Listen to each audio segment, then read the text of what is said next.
education professionals here. I would like to say. So, yeah, I'm obliged and thank you for this opportunity. And I'm taking it, I'm excited to present on this platform, and thank you for having me. So, as Pratibha said, we are here to discuss the intellectual property rights. So, what is it exactly? So, in order to start that, I would like to share my PPT. Just let me know once it is visible to everyone.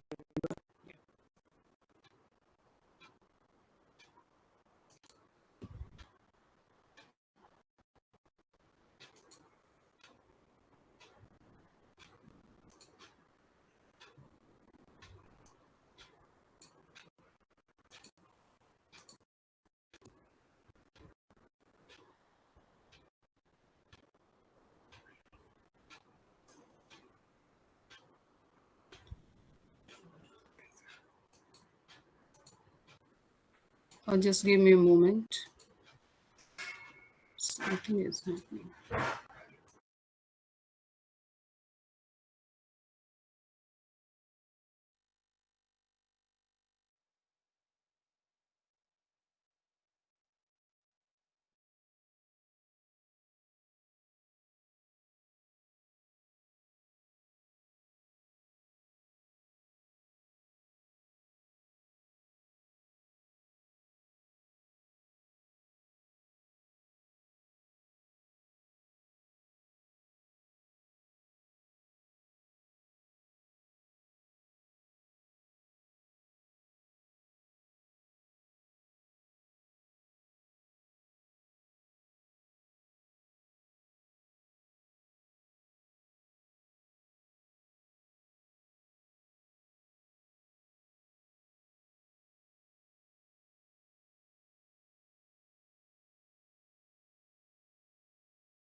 So,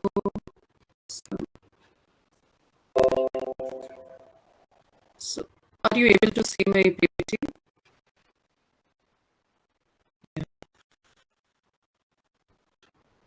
Okay. So, to begin with, as it is mentioned, we are here to celebrate the World IPR Day. And the topic of today's discussion will be intellectual property rights, an overview in Indian context. I would like to highlight it here. So, as I'm here in front of you on behalf of my company Avient Corporation, so to begin with anything else, I would like to have just brief line about what is Avient Corporation exactly.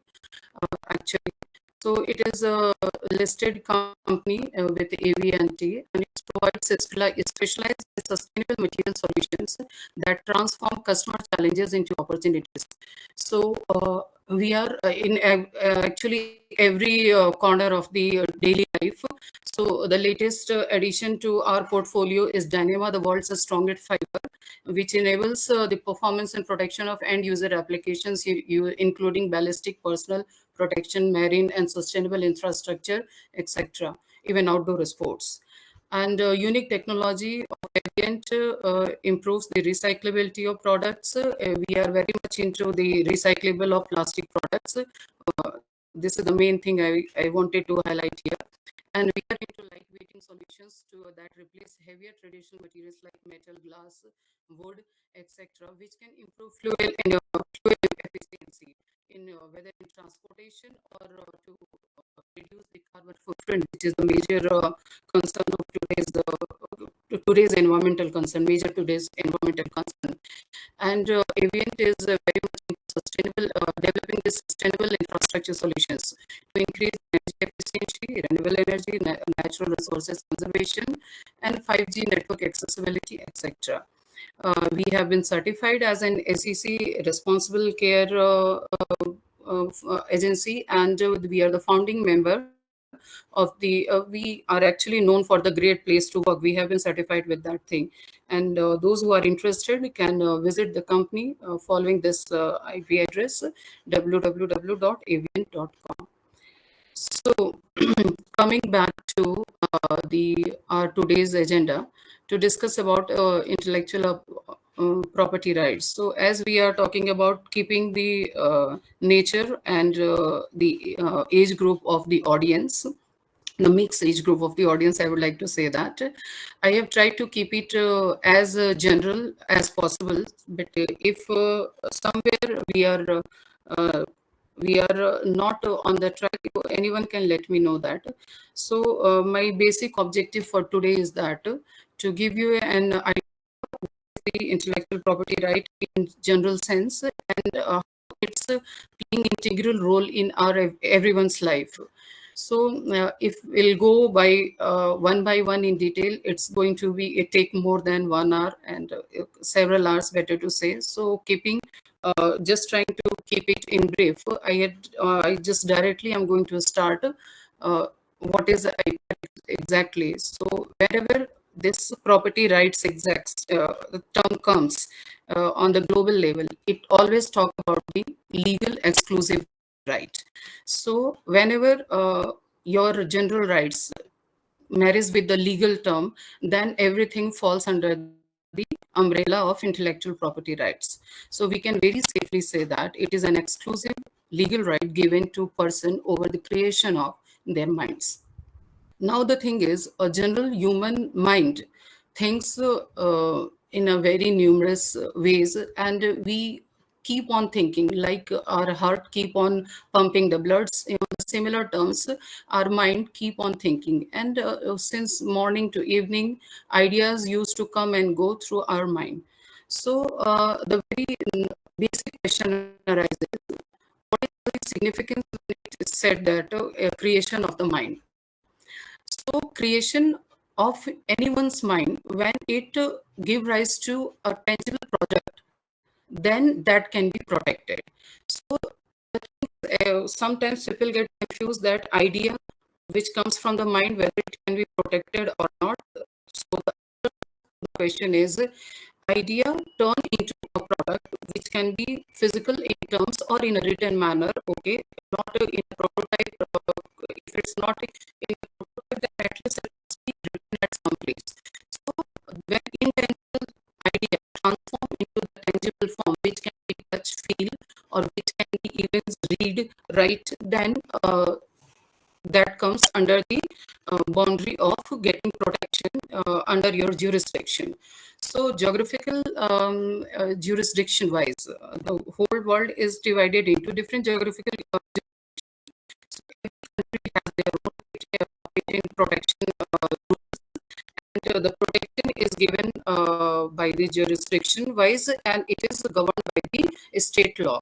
So if in India you want to protect any of your intellectual idea, then you have to better to go through the Indian patent, the Indian intellectual property rights guideline, and to find out what are the rules and regulation related with that.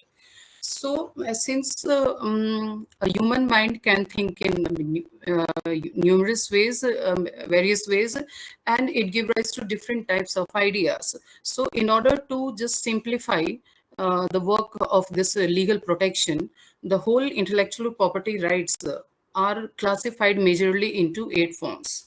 So, few are well already known to everyone, and few are, I guess, it is not that much known. So to begin with, patents are one of the very famous intellectual property right, one of the type of the intellectual property rights. Then yes, another famous one is copyright. So patents means any legal document. Okay, so it is a little complicated. So whenever you are just you are trying to protect your research outcome, R&D outcome, then it is generally protected under the heading of patents. If you are into writing or creating something written material, whether writing a poetry or book, or just you have just found a new way of taking notes, or if the teacher they come out with an idea of a new form of giving notes as a student in their own which has their own. Okay, so those things will come under the category of copyrights. Similarly, geographical indications. Geographical indications, as it says, self-explanatory. It is anything, not out of this. It is means to protect the rights of the local artisans. So, local people, those who associated protection of the old way of making anything, whether it is a food item or it is a cloth or anything, any artistic thing which can be anything you can you use we used to have in showcases, etc. So things like those which are related with the particular geographic, okay, whether it's a simple state or one city or something like that, those falls under the category of geographical indication. For example, recently there was a protection to Kolkata Rasagulla, or it is about the some brand of the rice, basmati rice, or things like that, or some of a special form of clothing. So, Banarsi sari, etc. So, those kind of things, when which is taken care by local artisan. So, in order to promote in order to promote their monopoly, in order to protect their monopoly, this which is commonly indication, one of the form of the intellectual property right. Semiconductors and IC, as it's very clear from its name itself, we came across as a semiconductor, whether it's as a computer chips or anything like that. So that falls under the semiconductor IC. It is another way of protecting the right of the inventor who involves in making such kind of things. Similarly, designs, whatever designs we came across, whether it is the furniture design or any kind of design, whether it's protection, it's about the protecting the designs or cost of a costume of any famous designer or etc., or any local people, local city, anything like that, a special form of paintings, etc. So design means anything which can be presented in a 3D manner, which can be feel, touch, and seen. Those falls under the category of the designs. Similarly, plant varieties. It's nowadays it's very common to follow this, that there are breeds of the plants which are having better uh, better quality, in whether in terms of the yield or whether in terms of the disease protection, or whether it is about the dealing with the weather challenges. So farmers, it is also called as farmers' rights.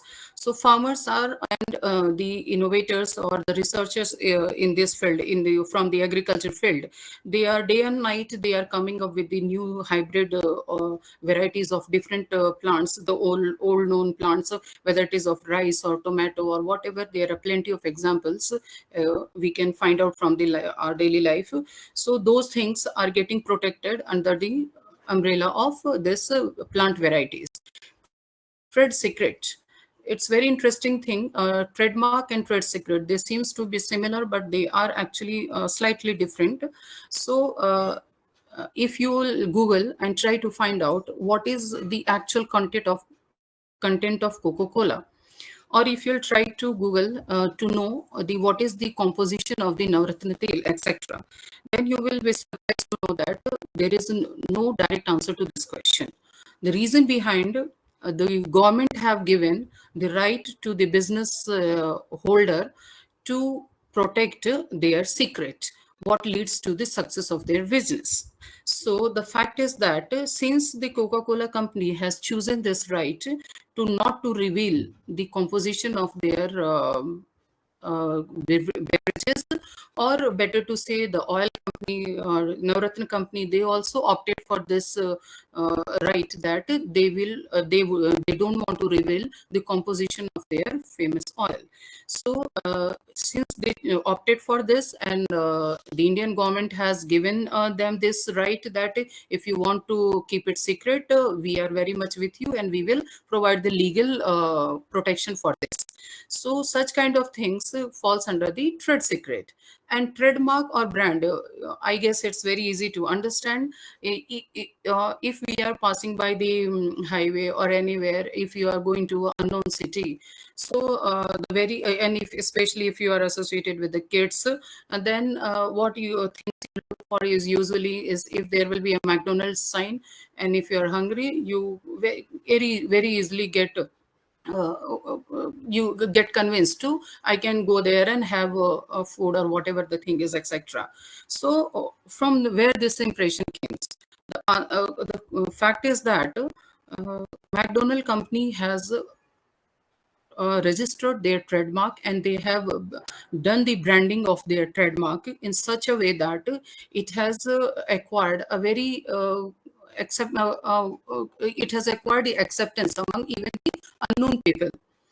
So those kind of things, whether it is protecting about the logo or about the brand name, the manner brand name is written, or the color of the logo, the M size or the sign of the McDonald. So everything, all these things are legally protected actually, and they falls under this trademark category. So this was the brief about what is IPR actually. So as human mind comes with very different ideas at different point of time in the life and day, and in order to protect all those things, globally, IPR fraternity has comes with this category of intellectual property rights. So depending upon the nature of your intellectual idea, you can get protected your outcome under these categories as per the applicability. Now, just to have a closer look, role of IP in our life. As it's a very common thing to understand that if you are starting a chapter, things are on very easier note. But when you are going a little far or deeper with the topic or the chapter, the things get complicated. So until we were talking about the different forms of the IPR, it was simple to understand. But in reality, things are never simple. Similarly, it will happen that one product will be having only one type of IPR.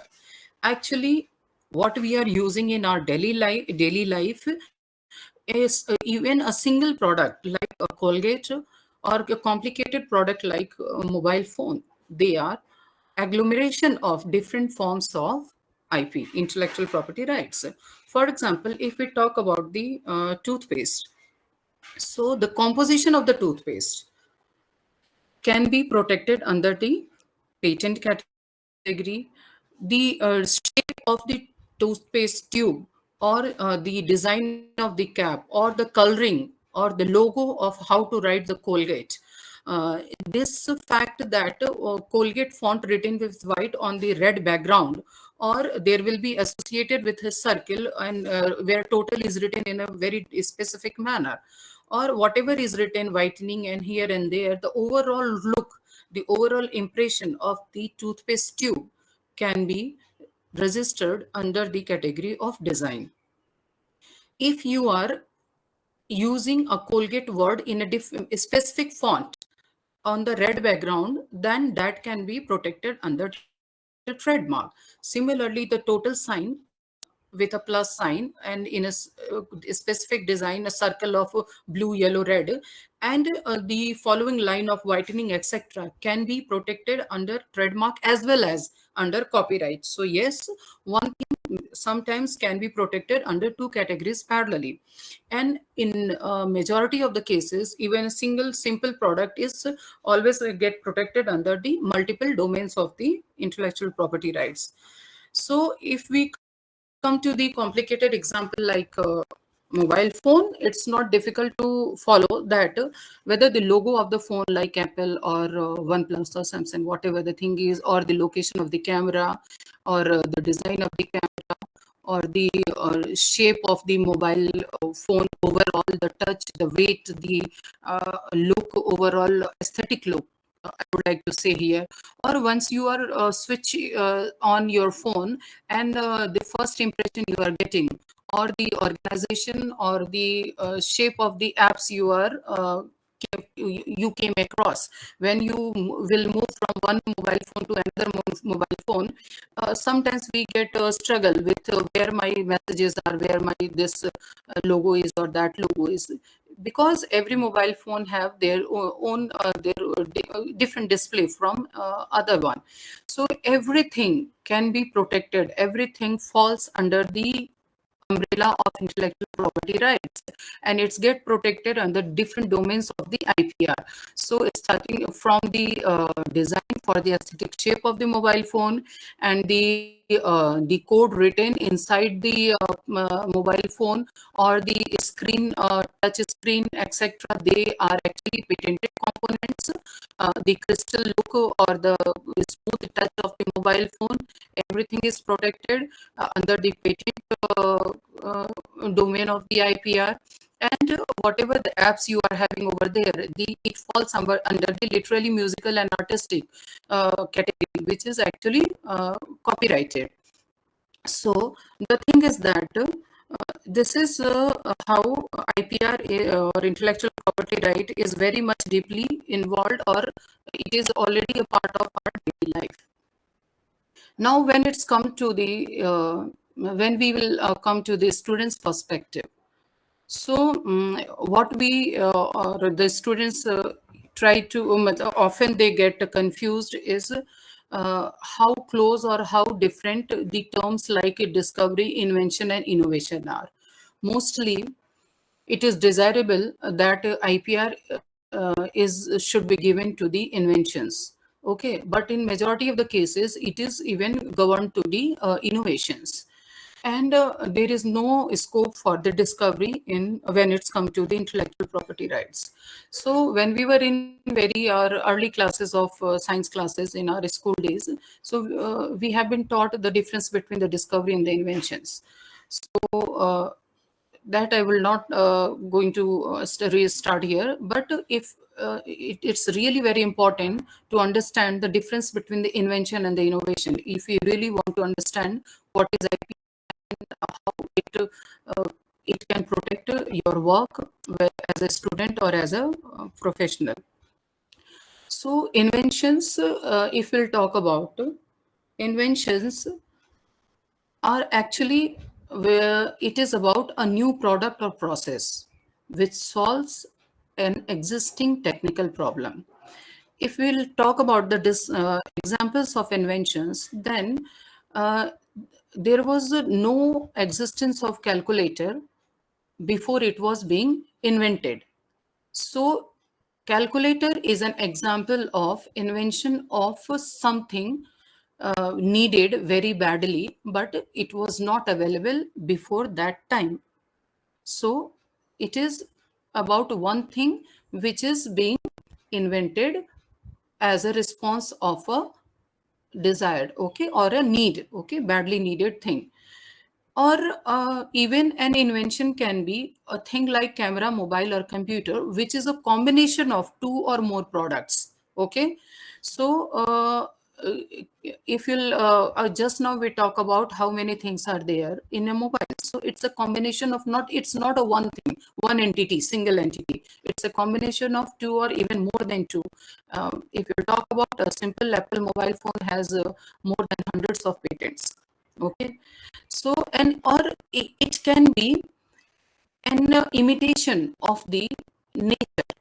So we all I guess know about the history behind the of the velcro nylon tapes. So it is imitation of a plant. I'm not able to recall the name of the plant, but there is a plant in nature, we all know that, which get stick very easily to the clothes or any surface like that. So that from there the this motivation of or the idea of velcro comes into existence. So yes, invention can be even invention can even be a better understanding application of the natures, okay, or application of the better understanding of the nature. But if we'll come about the talk about the innovation, So it is not about a new product or a process. Invention was whatever the thing is, the highlight thing was over there is it has to be a new product or a process. That obligation is not here. So innovation can be application of better solutions, meeting new requirements, any articulated need or existing market needs. So in my observation, the driving force behind any innovation is existing market needs. The very best example I came across for this category is journey of floppy disk to cloud, today's date clouds, in order to storage a thing. So if when it's come to storing any electronic information or data, so in early days it was being done in floppies, and then it comes to the CD-ROMs and DVDs. Then there comes the memory sticks, which we very commonly known as a pen drive, etc. And later on, nowadays the cloud storage is very common to everyone. Similarly, it can be meeting the new requirements. For example, world has seen during the COVID time that it was very badly needed, the role of telehealth. So what is telehealth? Providing the health solution over the telephone or over the Zoom call, etc., or getting the service of the doctor, etc. Even the operations are being done with the help of the telehealth. So new way of delivering and any old existing services in order to cater the new requirement of the society or the market. So such and things will fall under the category of innovations. Now, to have a very close understanding of inventions and innovation with a real life example. So if we'll talk about the very famous personality, or better to say the inventor and entrepreneur, Mr. Sir Thomas Edison. So we all know about Thomas Edison. He's famous for his perfection of what to say, electrical light bulb. So he was not the very first into this field. Discovery was being done by someone else. Okay, he worked on the already discovered bulb. So that bulb was not user friendly. That bulb was not very cost effective or practical in use. He modified that to such an extent in order to make that safe, practical, and cost effective electric light bulb. Therefore, we can very easily say that Sir Thomas Edison has invented the light bulb. So, as we have talked about, since he come up with a new product and process which doesn't exist already, therefore, his work of electric light bulb will be called as invention. But if we talk about Mr. Steve Jobs, he is an innovator entrepreneur.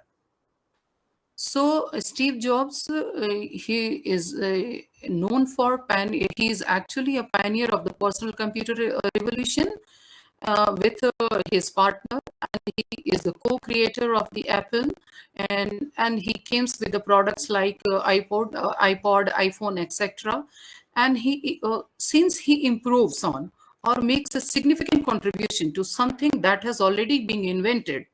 So what is that mobile phone or computers, etc.? They are somewhat a sort of storage medium with a communication is property. So in mobile phone, we can communicate with one to another person, or we can, and parallelly we can store our data over there, whether in forms of the image or personal file, work file, Word, PDF, etc. So there, before the mobile phone or iPod, etc., iPhone, etc., they do exist, gramophone and things like that, which were meant for the communication. And there were things like we have already seen floppy, etc. things in order to storage the electronic media. But the combination of those two things, in order to cater the very dire need of the market, or to serve the requirement of the very large public, he came up with the idea of iPhone, iPod, etc., or mobile phone, whatever we can say that. Therefore, he is an innovator. So I would like to just give you an glance of Sir Edison's one of the patent of the light bulb.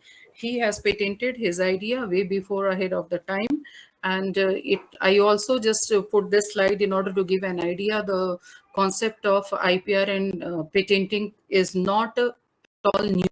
It's very old and it's very ancient thing. The only thing is that as we are growing, we came across with these things, but the such and things are there in existence since very beginning. So since we are talking about uh, IPR and we are trying to understand the general sense of the IPR and how it is there in our life. So I have just keep this one slide in order to give a very closer idea of role of trademark in our life, because trademarks are the one thing which can be related very easily. You don't need to think very hard what is it, what we are talking about actually. So Snoopy kind of word is a type of trademark which is registered as a word.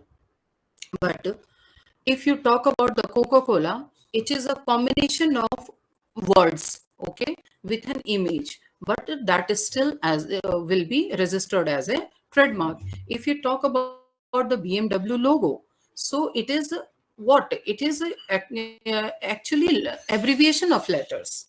Okay, BMW exists for, okay, a name of something, okay, a person, whatever we can say, but they have just put their hard shape to make it so common to the people that once you say the BMW, it's very easily for the people to understand कि we are talking about a certain class of luxury cars. Similarly, a 7-Eleven kind of a store, okay, so this is a new number actually, but 7 and 11, number and numeric number and word form of the number. So even that can be protected. Such and things can be protected as a trademark. Dyer is a name, simple, but it is a trademark. Okay, and drawings like this, or three-dimensional designs even, or the color orange is a trademark. You can identify this very easily. Wherever there is a TM written as a superscript, it means that thing has been legally protected under the category of trademark. Similarly, music and fragrance, etc., even that can be also protected. So that can be protected as the copyright as well as the trademark. So as I told you earlier that when we go deeper with the things, it gets a little complicated and many a times things get overlapped with each other. So get back to the understanding of the different forms of the intellectual property rights. So I'll just give a few more minutes to this, then we'll directly go to discuss the Copyright Act. So the very famous, one of the most important type of intellectual property right, that is patents.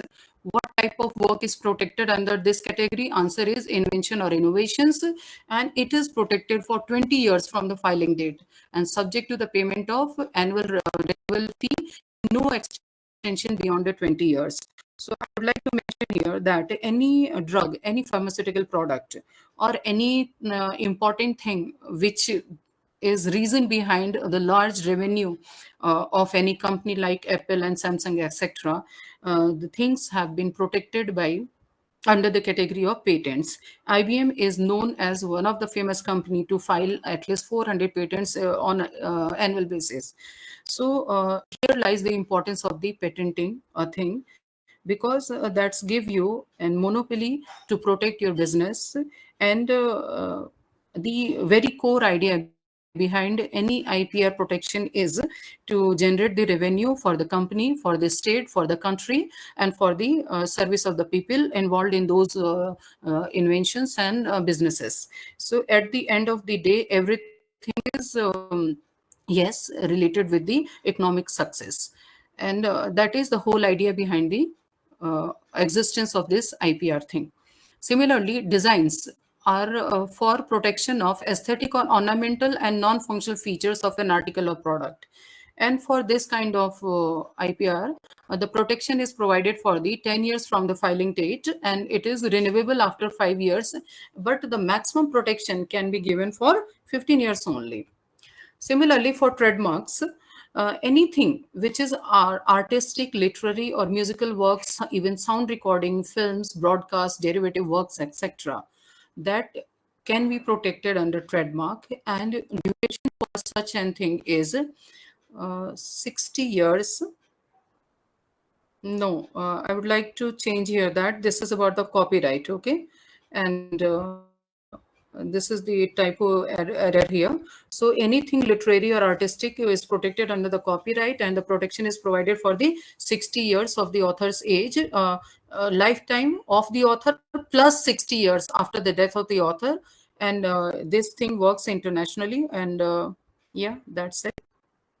Similarly, for geographical indication, it is for the product originating from a specific location, which give that product a unique and differentiating quality or reputation or other characteristic.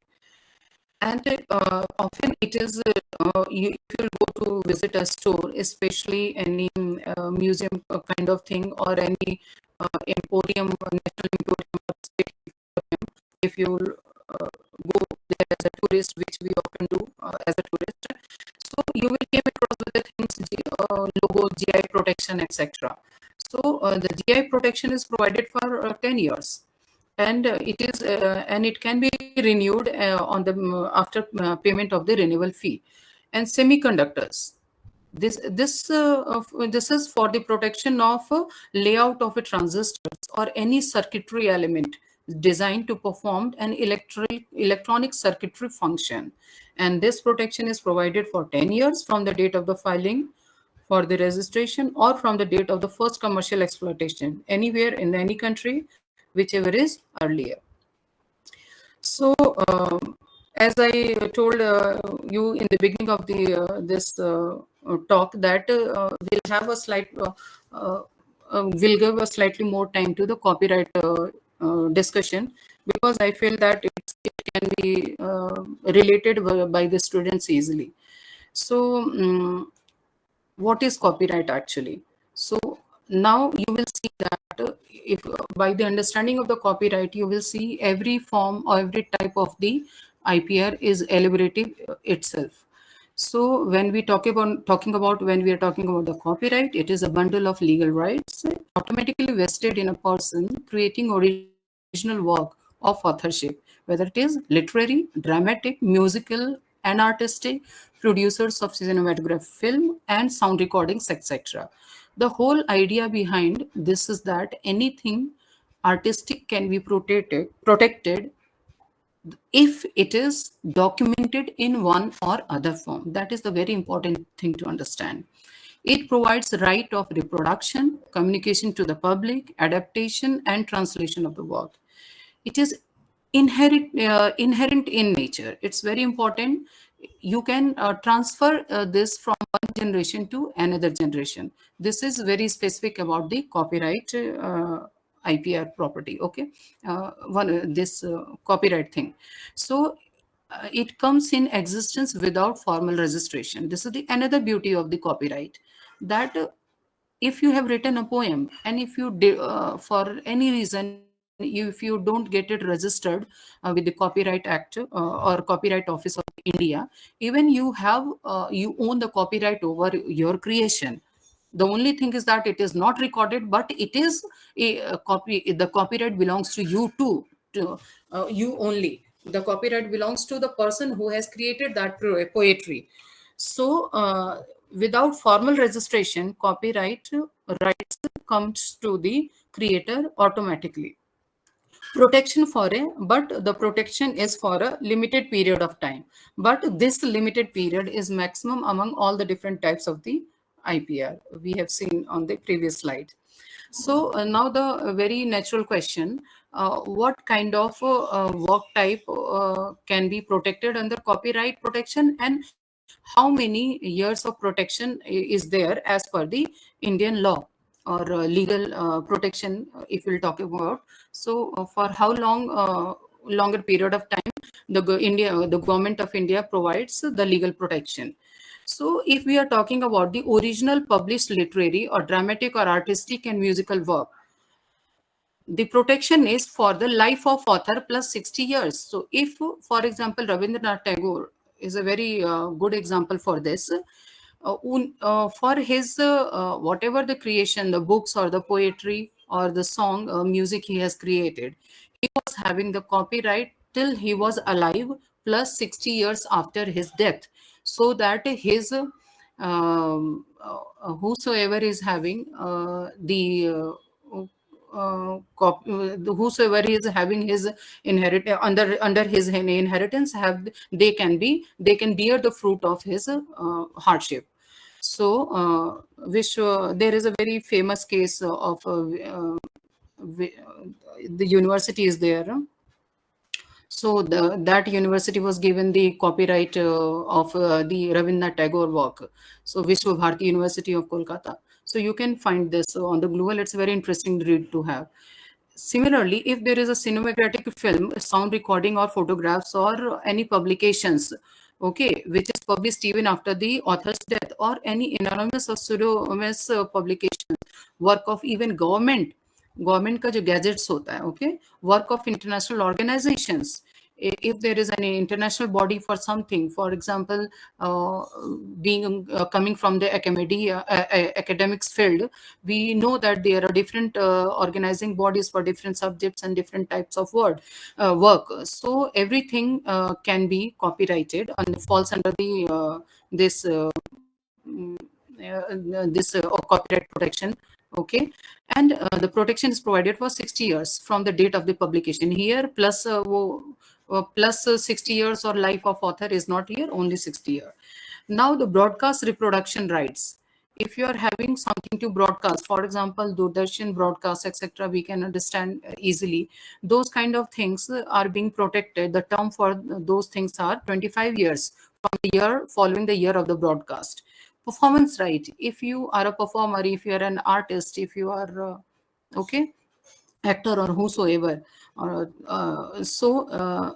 the term provided to you will be 50 years from the year following the year in which performance is made. So let's have a better understanding of the nature of the work protected under the copyright work. So as a summary, I can say that literary work, books, blog, poetry, manuscript, website, even notes, SMS, interesting thing, text messages, phone recordings, card, disc and tapes, etc. Everything can be protected under the Copyright Act. Music, sound, music, notes, songs, singing, audio, video work, artistic work, painting, drawing, fashion design, any form of sculpture work, etc., performing arts, broadcast on radio and TV, even film, drama, cinematography, photography, animations, and the most important thing, computer databases. The codes written by a coder, a computer engineer, or whosoever cannot be patented, but it can be copyrighted. And the result of the final outcome of a product, uh, which is embedding that those codes can be patented. So a little complicated, but this is the fact. So coding or source code of the software or mobile app, etc., they can be protected under the Copyright Act and nothing else. Technical drawings, in even the drawing of the engineer or the architect, or even the blueprints of a building or any body can be protected under the Copyright Act. Now, if it's important to understand what can be protected, it's equally important to understand what cannot be protected. So the mere idea, the not so recorded, okay, the idea, if you are coming that I have an idea, I can say it verbally, so there is no means to get it protected. So idea, concept, process or method of doing something cannot be protected under any form of IPR Act, unless and until, अगर नहीं हो सकता तो फिर what is the use of, one can ask. कि the main intellectual जो outcome होता है माइंड का, वो तो यही सब होता है ना, idea, concept, process and method of doing something.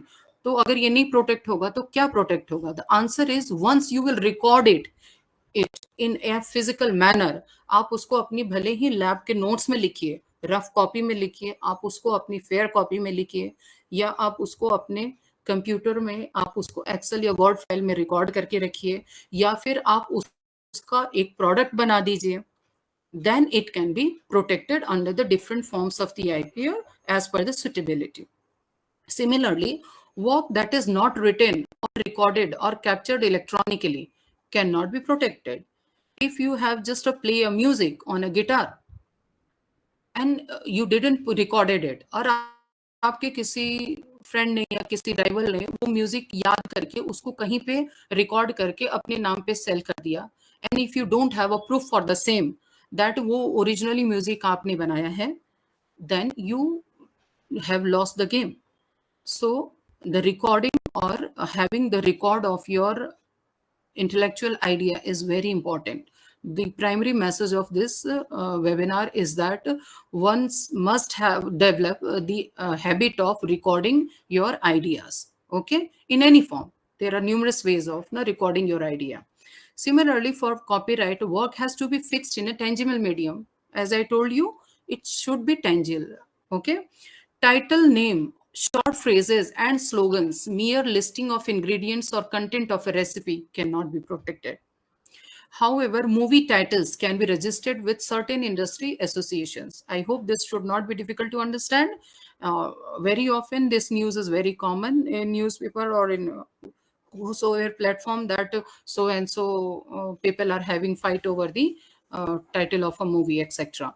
Because if one person has get it copyrighted under the in a legal manner, उसको प्रेसिडेंस मिलेगा, और जिसका केवल आइडिया माइंड में ही रह गया, उसने अपने फ्रेंड सर्कल में सबको पार्टी में बता दिया, सब कुछ कर दिया, बट उसने उसको लीगली रिकॉर्ड करके नहीं लिया, so he that person has lost the game, okay.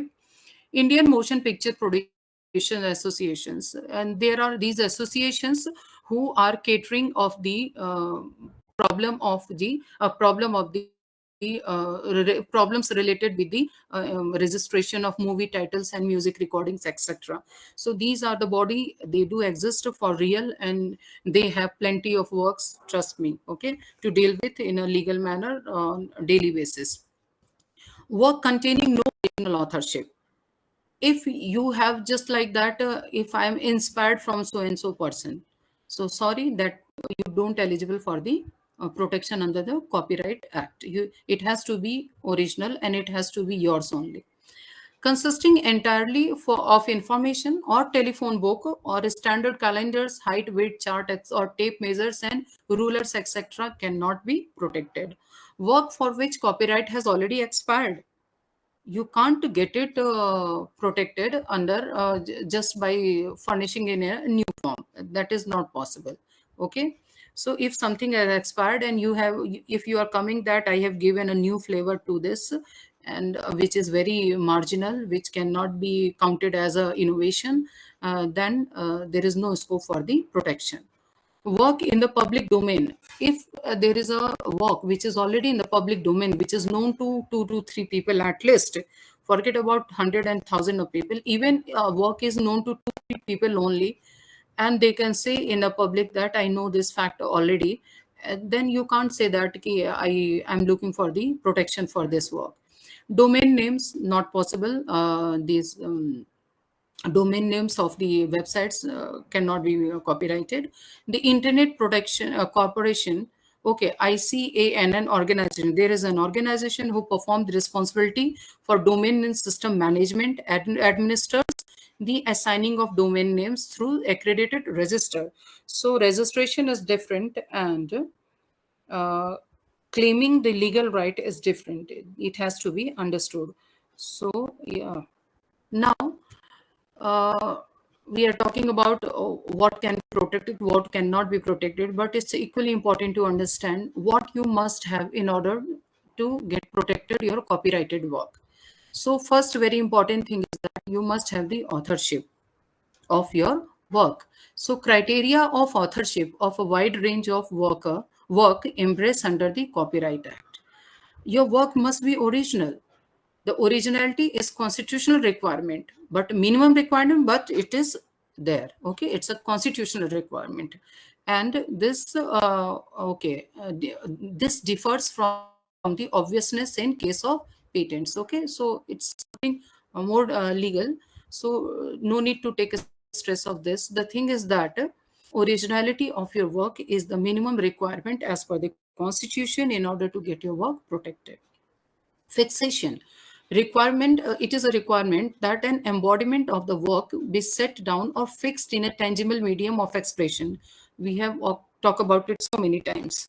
So it means it must be scripted or recorded in some or other form, then only it can be protected. Now, who is author or first owner? A thing can be protected. It's not difficult to understand, but trust me, it's most of the time it's very difficult for people to understand who has the authorship of a particular work.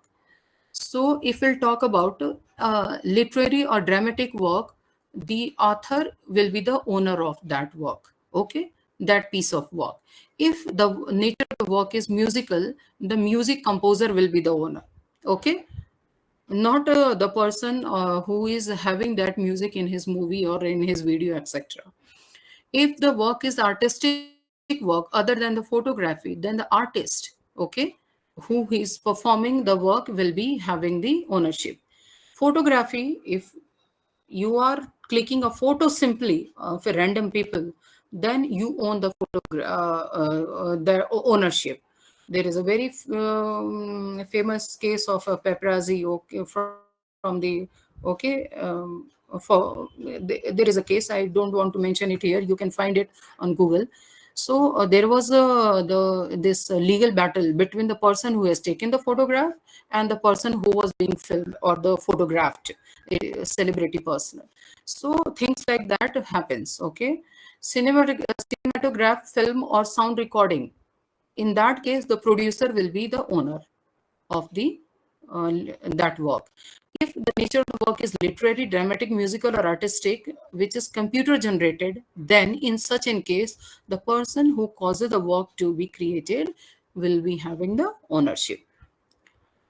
If the the nature of the work is under the public undertaking, then ownership is also public undertaking. Okay, so it's for the companies, etc. Okay, work by journalists during the course of their employment. It's very important thing. Many a times this question is being asked on different platforms. In such a case, the proprietor is the first owner of the work till the copyright relates to the publication of the work in any newspaper or magazine or similar periodical, or to the reproduction of the work for the purpose of its being so published. But in all other respect, if the journalist is not associated with any of such an thing, in such an case, the author shall be the first owner of the copyright in such an work. If the work is related with government gazettes or any government SOPs, etc., guidelines, those kind of copyright thing is governed or is owned by the government only. Now, exceptions to the first ownership. Being a chemist or having the chemistry background, it's very easy to understand. It's very common to have the exceptions to things. So similarly, there is exception to the first ownership of the copyrighted work also. So if the work involves photographs taken, painting, or portrait, or engraving, or cinematographic film made at the instance of some person, the person at whose instance it is taken will be having the ownership. Okay. In case of work made in course of employment or the contract or service or apprenticeship, in such a case, the employer will be having the ownership. Now, what are the, it's okay that who will be the owner and what can be copyrighted or protection, how in for how many things you can get the legal protection. The thing is, what is the use of having that protection?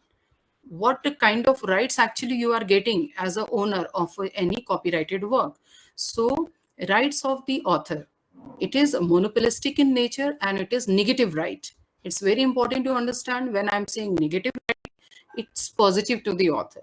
So the thing is, by saying negative means you are having the monopoly given by the local government that you can stop others from using your work without your consent.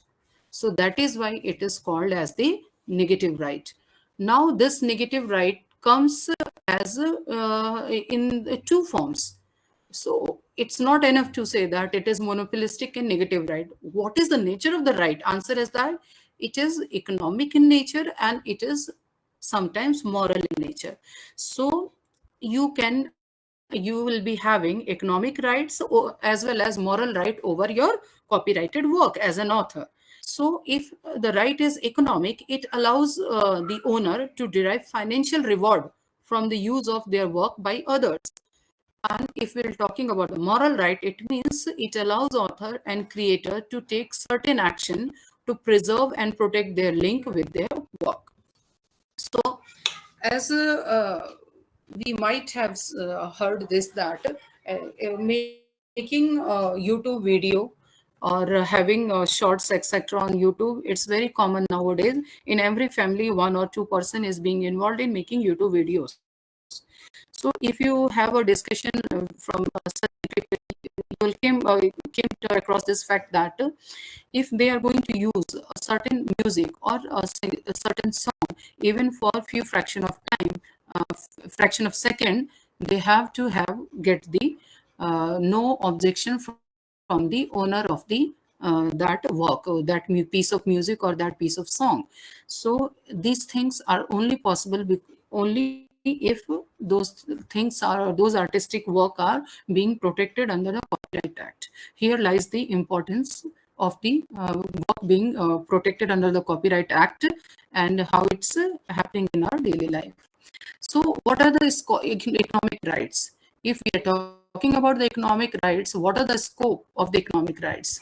So answer to that question is reproduction, publish or assignment right. One will be having as an economic right under the Copyright Act. So under such a thing, you are able to prevent others of from making copies of your own work. You have the right to reproduce your work in material form, whether it is publication or an assignment. If you have written a book, you have all the rights to make as many copies of that book and sell in order to have the monetary benefit out of your work. So no one can stop you from selling your artistic work and having getting money from that. Okay, distribution rights. You have the right of dissemination of physical copies of work or right of rental. You can distribute your right.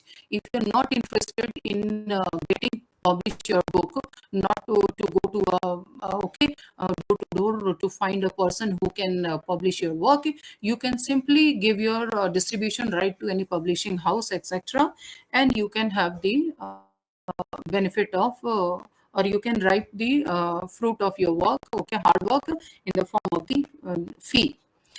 Right to create a derivative work.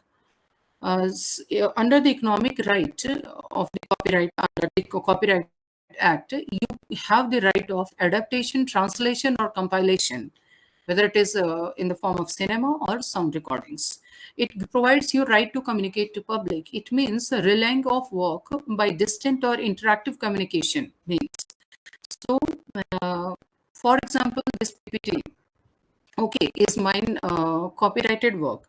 So I have all the rights to share it with you over the communication means of this webinar. That's another thing, whether it's falls under the economic or moral right.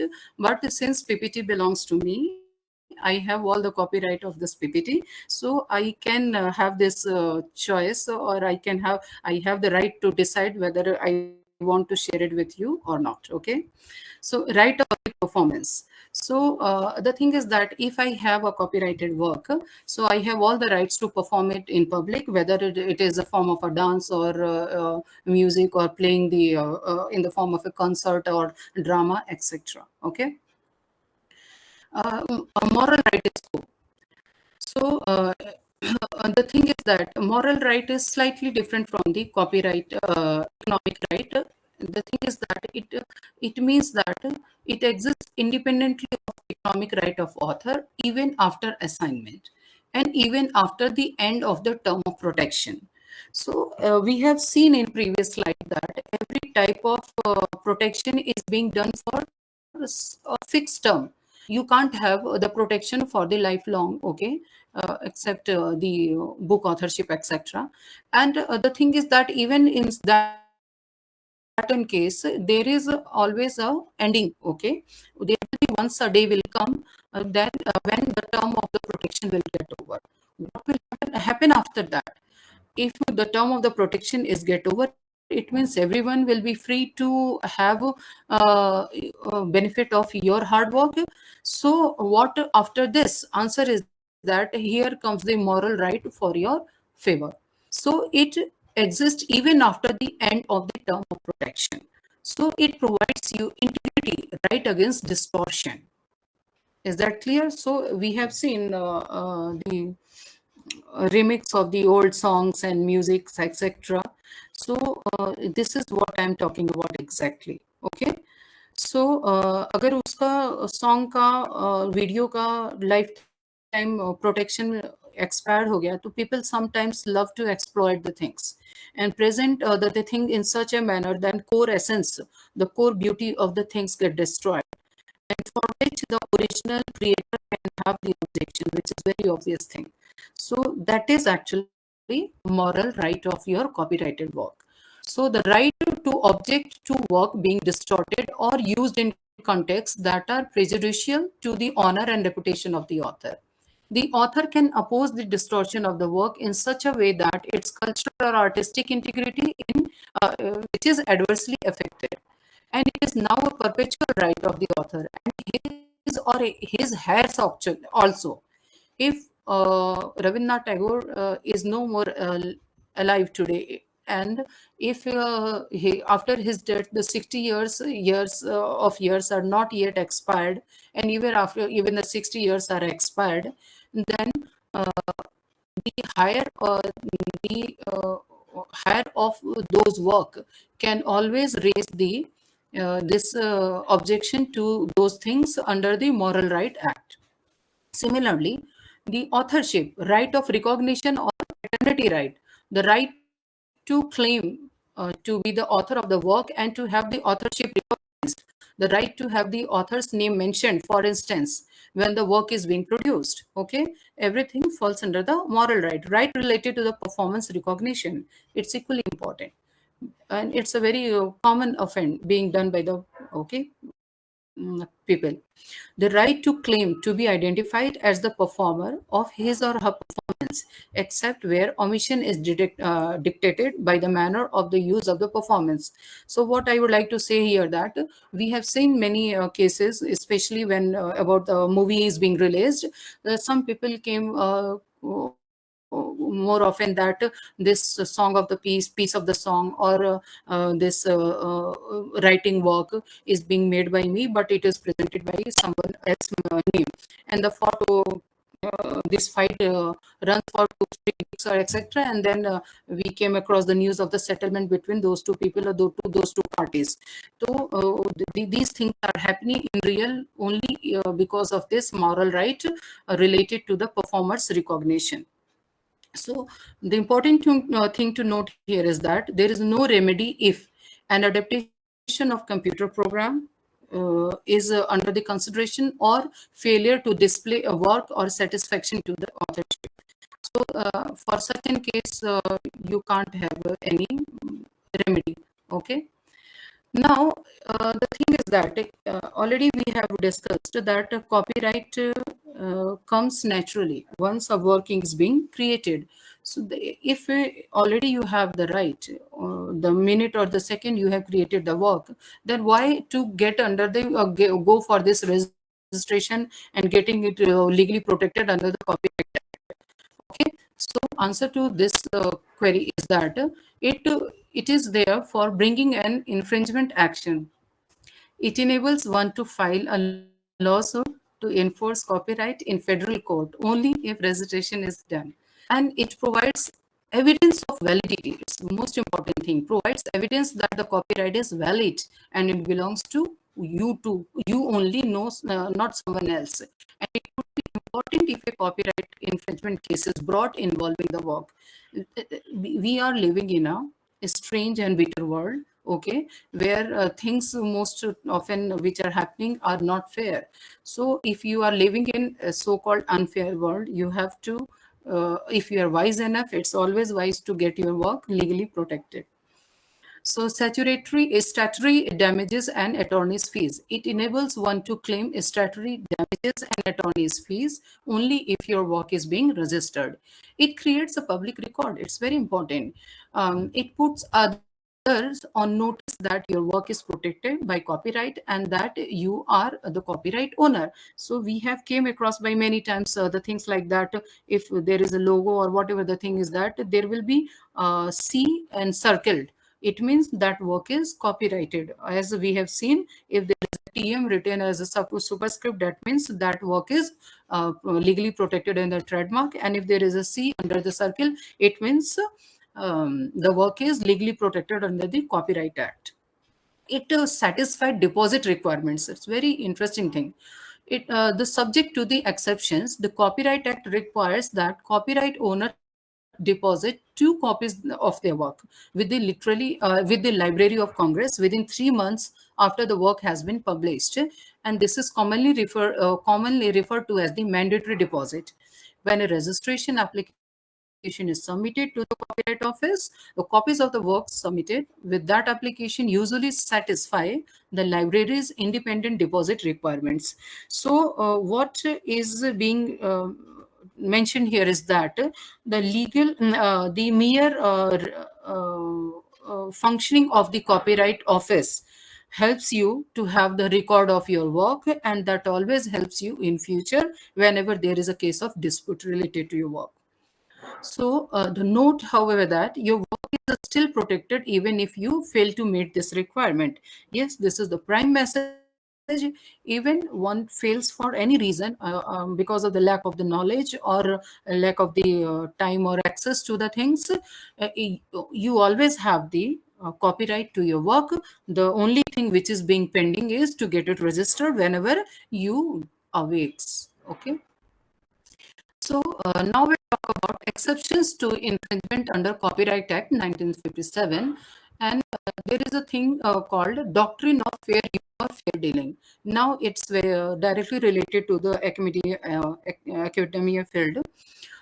Fair dealing with any work, not being a computer program, allows a person to make limited use of copyrighted work without the permission of the owner for the purpose of, it's very important. Here, I just missed to highlight that for fair use, under the realm of this doctrine of fair use, we don't need to have the permission of the owner. When I was talking about the YouTube video, even for the fraction of the second of the music, you were supposed to have the permission of the owner. But if you are presenting a book work or anything like that, as a professional, as a professor or as a lecturer to your students, it falls under the realm of fair use, and for that purpose you not not obliged to have the permission of the owner. And because it is being made for the practical purposes only. Lecturer professor taught hundreds of things in a day, and it's not possible practically to have the ownership of everything as and when required. So for that purpose, this rule is there to for their rescue. So for the purpose of private or personal use, including research, okay, for the purpose of criticism or review, whether of that work or of any other work. It's for the film critics or the book review